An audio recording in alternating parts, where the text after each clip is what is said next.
요양원에 모실지 집에 모실지 이 선택은 누구에게도 쉽게 내려지지 않습니다. 부모는 짐이 되지 않기 위해 침묵하고 자식은 불효가 되지 않기 위해 스스로를 깎아냅니다. 이 영상은 요양원과 집 두 선택 사이에서 무너지는 부모의 마음과 남겨진 가족의 현실을 복잡한 마음속 깊이를 끊임없이 따라갑니다. 정답은 없습니다.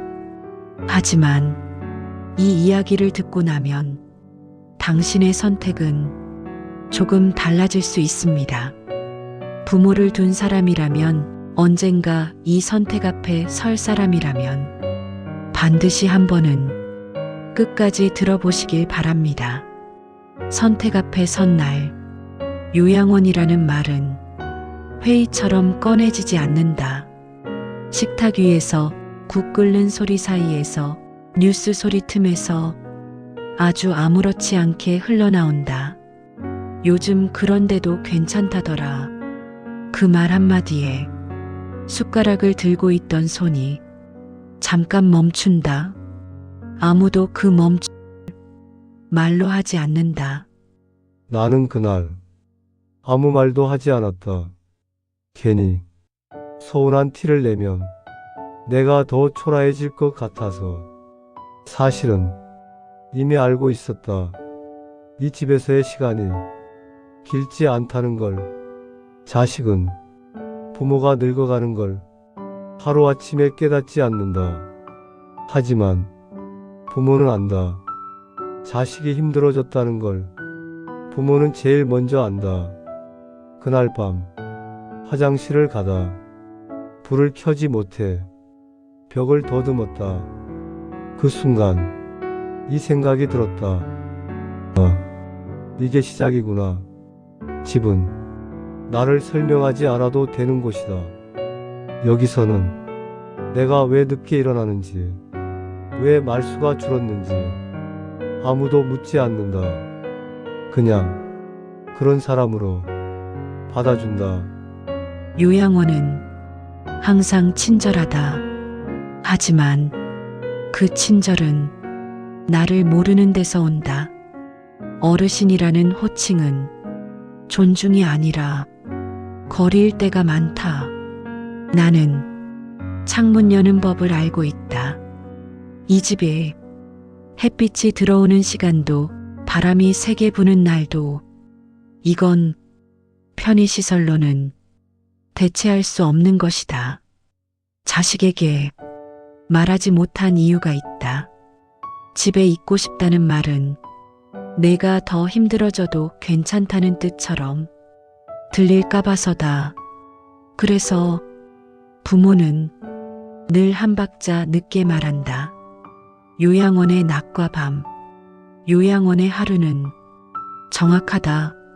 식사 시간, 약 먹는 시간, 재활 시간, 모든 것이 질서정연하다. 그런데 그 질서 속에는 내 마음이 없다. 밤이 되면 기억이 흐려진 사람들이 이름을 부른다. 이미 떠난 사람의 이름, 어릴 적 자식의 이름. 나는 그 소리를 들으며 눈을 감는다. 괜히 나도 부를까봐.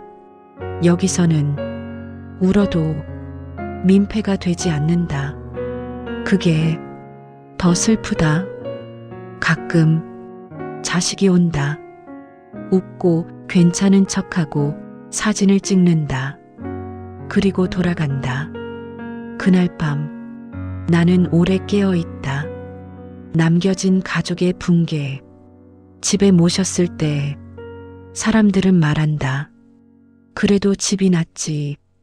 하지만 그 말은 하루만 지켜본 사람의 말이다. 밤에 부모가 부르면 심장이 먼저 깬다. 잠이 아니라 긴장 상태로 잔다. 형제끼리 싸운다. 누가 더 했는지, 누가 더 안 했는지. 그리고 싸운 뒤에는 모두 죄인이 된다. 어느 날 이런 생각이 든다. 차라리 전문가가 돌보는 게 낫지 않을까? 이 생각이 드는 순간 자식은 스스로를 미워하기 시작한다. 집을 선택한 사람은 말한다. 그래도 같이 있어서 다행이었어. 하지만 그 말 뒤에는 지워지지 않는 피로가 있다.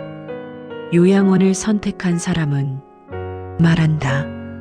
어쩔 수 없었어. 하지만 그 말 뒤에는 끝나지 않는 미안함이 있다. 부모는 자식에게 짐이 되지 않기 위해 아프고 자식은 부모를 버리지 않기 위해 자신을 깎아낸다. 후회는 선택이 아니라 사랑에서 온다. 요양원도 집도 완벽하지 않다. 완벽한 선택은 존재하지 않는다. 다만 한 가지는 분명하다. 사랑은 장소가 아니라 태도로 남는다. 얼마나 자주 가느냐보다 갈 때 어떤 얼굴이었는지, 얼마나 해줬느냐보다 어떻게 말했는지. 언젠가 이 선택은 당신의 차례가 된다. 그때 오늘 이 이야기가 조금은 당신을 덜 죄책감 속에 가두길 바란다. 부모는 짐이 되지 않기 위해 마지막까지 사랑을 숨기고 자식은 사랑 때문에 평생 미안해진다. 요양원이든 집이든 사랑은 선택 이후에 비로소 증명된다. 밤이 되면 사람은 더 솔직해진다. 불을 끄고 누우면 하루 종일 참았던 생각들이 조용히 고개를 든다. 요양원에 있든 집에 있든 밤은 똑같이 길다. 나는 잠들기 전에 늘 같은 생각을 한다. 오늘도 아무에게도 내 마음을 말하지 못했다. 자식 앞에서는 아픈 티를 내지 말자고 몇 번이나 다짐했다. 괜히 말하면 그의 얼굴이 더 어두워질 것 같아서.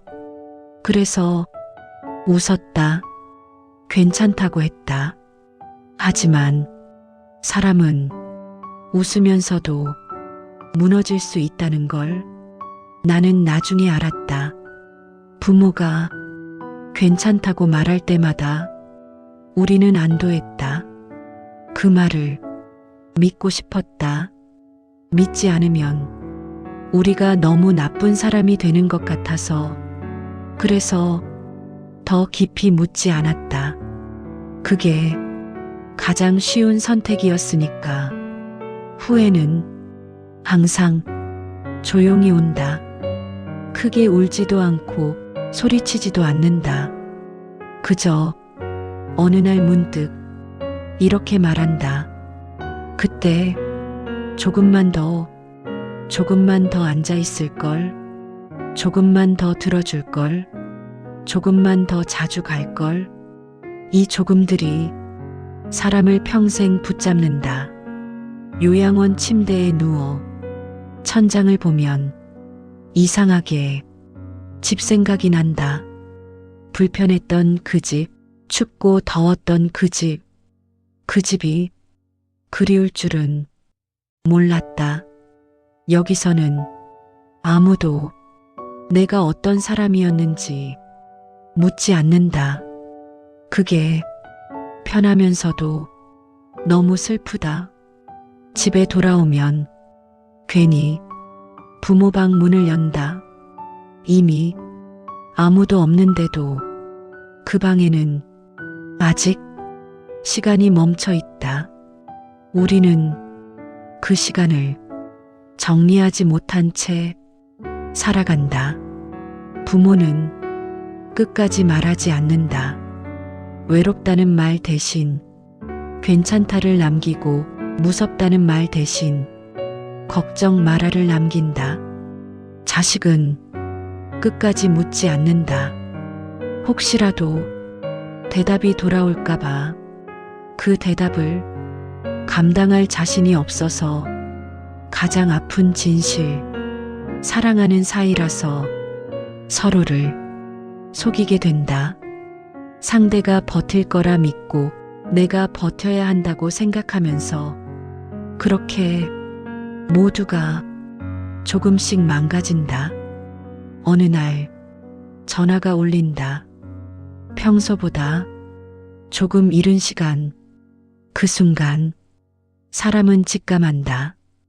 요양원이든 집이든 그 전화는 언제나 준비되지 않은 사람에게 온다. 전화를 끊고 나면 이상하게도 제일 먼저 드는 생각은 이것이다. 그 말, 그날 할 걸 말하지 못한 문장들. 사실은 무서웠어요. 혼자 있는 밤이 힘들었어요. 그래도 당신이 와서 좋았어요. 이 문장들은 끝내 공중에 남는다. 시간은 사람을 위로하지 않는다. 그저 익숙하게 만들 뿐이다. 익숙해진 슬픔은 눈물 대신 침묵으로 남는다. 우리는 이야기하지 않는 법을 배운다.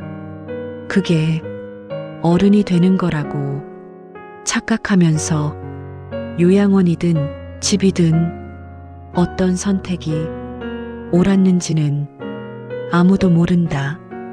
다만 확실한 건 이것이다.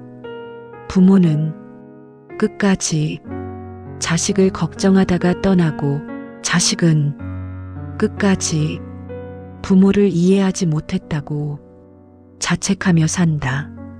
그래서 이 이야기는 슬프다.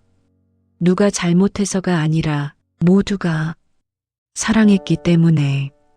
지금 이 영상을 듣고 있는 당신에게 한 가지만 말하고 싶다. 아직 말할 수 있을 때, 아직 손을 잡을 수 있을 때, 괜찮다는 말 말고 고맙다는 말을 한 번 더 하세요. 그 말 하나가 언젠가 당신을 조금 덜 울게 해줄 겁니다. 우리는 끝까지 서로를 위해 아무 말도 하지 않았다.